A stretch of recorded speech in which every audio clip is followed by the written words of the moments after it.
Dalam sebuah laporan yang dimuat oleh kantor berita pemerintah Rusia, TASS pada Selasa 19 Maret 2024, Sergei Naryshkin, Direktur Badan Intelijen Luar Negeri Rusia atau SVR, mengatakan bahwa ia memiliki data yang menyatakan bahwa Prancis telah menyiapkan sebuah kontingen militer untuk dikirim ke Ukraina.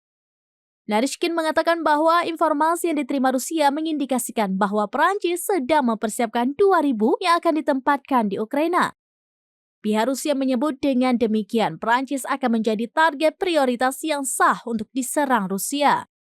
Penilaian intelijen SVR ini mengikuti serangkaian pernyataan baru-baru ini yang dibuat oleh Presiden Prancis Emmanuel Macron, di mana ia tidak mengesampingkan perlunya pasukan barat suatu hari nanti harus dikirim untuk mendukung Ukraina dan melakukan apa yang diperlukan untuk mencegah kemenangan Rusia.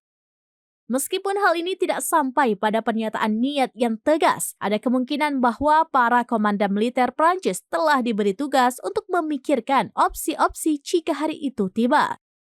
Sebelumnya, Presiden Rusia Vladimir Putin melontarkan peringatan keras terhadap NATO tentang potensi besar dari Perang Dunia III pada Senin 18 Maret 2024 jika negara-negara Barat berani memasuki perang di Ukraina.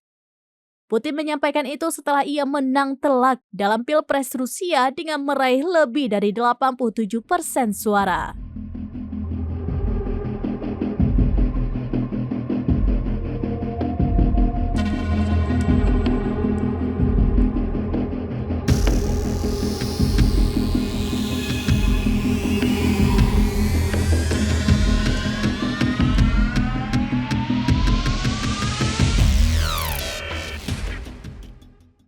Download Tribun X sekarang, menghadirkan lokal menjadi Indonesia.